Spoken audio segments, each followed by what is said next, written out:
जय हिंद विद्यार्थी मित्रांनो, रेल्वेमध्ये RRB LP लोको पायलट असिस्टंटची चांगली भरती निघाली आहे मित्रांनो.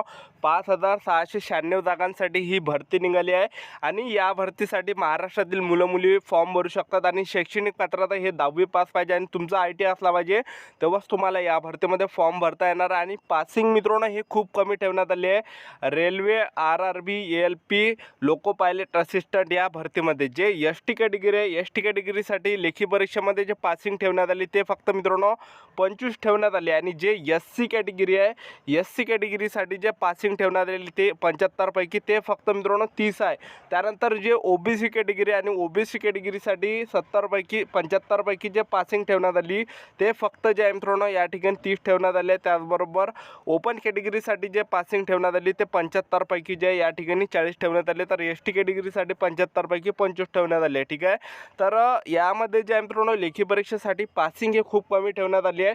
तर सर्व सिलेक्शन प्रोसेस मित्रांनो तुमचा RRB LP loco pilot assistant या भरतीमध्ये कशा प्रकारे होणार आहे, तर संपूर्ण माहिती आजच्या व्हिडिओच्या माध्यमातून तुम्हाला सांगणार आहे. तर आजचा व्हिडिओ मित्रांनो खूप महत्त्वाचा होणार आहे. व्हिडिओ शेवटपर्यंत बघा आणि व्हिडिओला आत्ताच लाईक करा. नमस्कार विद्यार्थी मित्रांनो, माझी नोकरी कॉर्नर यूट्यूब चॅनलवर तुमचं सर्वांचं सहर्ष स्वागत आहे. तर मित्रांनो, व्हिडिओचा थंबनेल बघून तुमच्या लक्षात आलं असेल की आपला व्हिडिओ कोणत्या टॉपिकवर होणार आहे.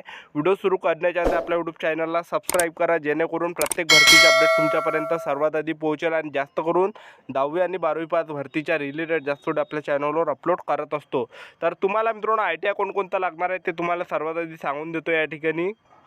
तर या भरतीसाठी जे आहे मित्रांनो 10वी पास पाहिजे तुम्ही, प्लस तुमचा ITI झाला पाहिजे. स्क्रीनवर बघू शकता यापैकी कोणताही जर ITI झाला असेल तरच तुम्हाला फॉर्म भरता येणार आहे. ठीक आहे, तर RRB LP या भरतीचे जे फॉर्म आहे हे 20 जानेवारी 2024 पासून फॉर्म भरणे सुरू झाले आहे. 19 फेब्रुवारी 2024 हे फॉर्म भरण्याची शेवटची तारीख आहे.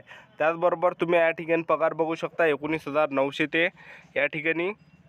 ठीक आहे, त्याचबरोबर हे जे आहे मित्रांनो सर्व जाहिरात आहे. तर तुम्हाला सर्वात आधी पासिंग या ठिकाणी दाखवून देतो. आणि या भरतीसाठी जे वयोमर्यादा हे मित्रांनो 18 ते 30 वर्ष ठेवण्यात आलं आणि SC ST कॅटेगरीचे मुलं 18 ते 35 वर्षापर्यंत फॉर्म भरू शकणार आहे. OBC कॅटेगरीचे मुलं 18 ते 33 वर्षापर्यंत फॉर्म भरू शकणार आहे आणि ओपन कॅटेगरीचे मुलं 18 ते या ठिकाणी 30 वर्षापर्यंत फॉर्म भरू शकणार आहे. आणि यामध्ये SC ST कॅटेगरीसाठी जे फी ठेवण्यात आले तर ते जे आहे मित्रांनो हे फक्त 250 ठेवण्यात आले आणि जनरल OBC EWS कॅटेगरीसाठी 500 रुपये फी ठेवण्यात आली. आणि हे जे फी आहे मित्रांनो हे फी तुम्हाला परत मिळणार आहे. तर तुम्ही या ठिकाणी बघू शकता जे जनरल OBC EWS कॅटेगरी यासाठी 500 रुपये फी आहे. तर हे 500 पैकी 400 रुपये तुम्हाला जे आहे मित्रांनो ते रिफंड होणार आहे. आणि जे SC ST कॅटेगरी आहे तर SC ST कॅटेगरीसाठी 250 रुपये फी या ठिकाणी आहे. तर SC ST कॅटेगरीचे 250 रुपये मित्रांनो हे काय होणार आहे, रिफंड होणार आहे. ठीक आहे, तर तुम्हाला मित्रांनो या ठिकाणी असं समजा की फी लागणार नाही, ते तुमचे पैसे वापस रिटर्न तुमच्या खात्यात येणार आहे. ठीक आहे, त्यानंतर तुम्ही या ठिकाणी जे या भरतीचं जे सिलेक्शन तुमचं कशा प्रकारे होणार आहे, तर तुमचं जे सिलेक्शन आहे हे मित्रांनो लेखी परीक्षेवर होणार आहे. आणि यामध्ये 2 लेखी परीक्षा होणार आहे, ज्यामध्ये सर्वात आधी तुमची लेखी परीक्षा असणार आहे. त्यामध्ये 75 प्रश्न विचारले जाणार आहे. आणि दुसरी जे तुमची लेखी परीक्षा असणार आहे त्यामध्ये मित्रांनो यामध्ये दुसऱ्या परीक्षेमध्ये 2 पार्ट असणार आहे, A पार्ट आणि B पार्ट. ठीक आहे, तर यामध्ये सर्वात पहिलं जे मित्रांनो तुमची लेखी परीक्षा होणार आहे ते तुम्हाला दाखवून देतो या ठिकाणी. आता तुम्ही जेव्हा फॉर्म भरसाल तर तुमचा जो समोरचा जे सर्वात आधी प्रोसेस असणार आहे ते असणार आहे पहिली लेखी परीक्षा.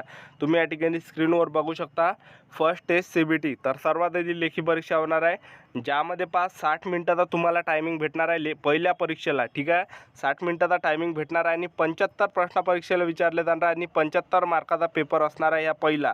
आणि निगेटिव्ह मार्किंग आहे 3 एवढी. या ठिकाणी तिसऱ्या यावर बघू शकता निगेटिव्ह मार्किंग 3 आणि यामध्ये नॉर्मलायझेशनसुद्धा होणार आहे. त्यानंतर यामध्ये मित्रांनो पासिंग किती आहे, तर UR आणि EWS कॅटेगरीसाठी जे पहिल्या पेपरमध्ये पासिंग आहे ते फक्त 40% पासिंग आहे.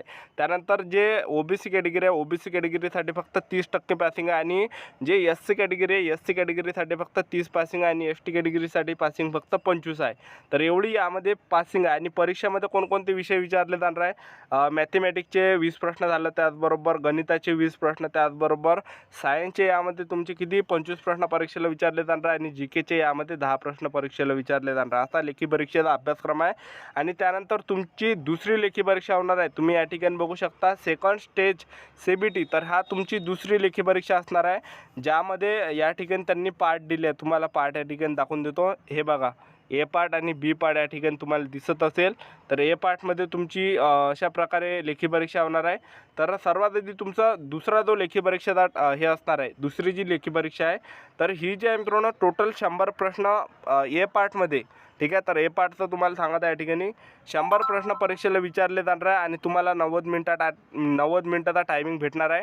त्यामध्ये तुमचे विषय कोणकोणते असणार आहे, तर या ठिकाणी बघू शकता मॅथेमॅटिक्सचे तुमचे या ठिकाणी 25 प्रश्न परीक्षेला विचारले जाणार आहे. त्याचबरोबर या ठिकाणी रिझनिंगचे 25 प्रश्न आणि बेसिक सायन्स अँड इंजिनिअरिंगचे 50 प्रश्न परीक्षेला विचारले जाणार आहे. असे टोटल 100 प्रश्न परीक्षेला विचारले जाणार आहे. आणि यामध्ये पहा तुम्ही जे आहे आणि 90 मिनटं तुम्हाला टायमिंग भेटणार आहे. 100 प्रश्न असणार आहे आणि निगेटिव्ह मार्किंग आहे या ठिकाणी 3 असेल.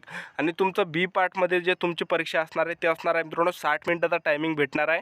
75 प्रश्न तुमच्या परीक्षेला विचारले जाणार. आणि हे जे 75 प्रश्न आहे हे मित्रांनो तुमच्या ट्रेडच्या संबंधित असणार आहे, ज्यामध्ये तुम्ही ITI केला, ज्या ITIच्या बेसवर तुम्ही फॉर्म भरला, ज्याच्यात तुम्ही ITI केला त्याच्या रिलेटेड 75 प्रश्न परीक्षेला विचारले जाणार आहे. अशी यामध्ये हे आहे मित्रांनो प्रोसेस. आणि ह्या सेकंड पेपरसाठी जे पासिंग आहे, तर जे पासिंग ठेवण्यात आली आहे ए पार्टसाठी जे पासिंग ठेवण्यात आली ते UR EWS कॅटेगरीसाठी 40% पासिंग ठेवण्यात आली आणि OBC कॅटेगरीसाठी 30% पासिंग ठेवण्यात आली आहे. SC कॅटेगरीसाठी 30% पासिंग ठेवण्यात आली आणि ST कॅटेगरीसाठी फक्त 25 पासिंग ठेवण्यात आले लेखी परीक्षेमध्ये, ठीक आहे. तर एवढी खूप कमी लेखी परीक्षेसाठी मित्रांनो पासिंग ठेवण्यात आली. आणि जे हे आहे या ठिकाणी तुम्ही बघू शकता, जे दुसरं जी लेखी परीक्षा आहे त्यामध्ये तुम्हाला या ठिकाणी दाखवून देतो जे पासिंग ठेवण्यात आले आहे. तर ते जवळपास मित्रांनो या ठिकाणी तुम्ही बघू शकता बी पार्टमध्ये फक्त 35 हे पासिंग ठेवण्यात आले, ठीक आहे. फक्त तुम्हाला त्या ट्रेडमध्ये जरी 35% जरी पडले तरी तुम्ही पास असणार आहे. तर अशी संपूर्ण सिलेक्शन प्रोसेस आहे. तर ही होती संपूर्ण महत्त्वाची माहिती. तर आपलं यूट्यूब चॅनल सबस्क्राईब करून ठेवा अशाच नवनवीन भरतीच्या अपडेटसाठी. तर आजच्यासाठी तर थांबतो, भेटूया नेक्स्ट व्हिडिओमध्ये. जय हिंद, जय भारत.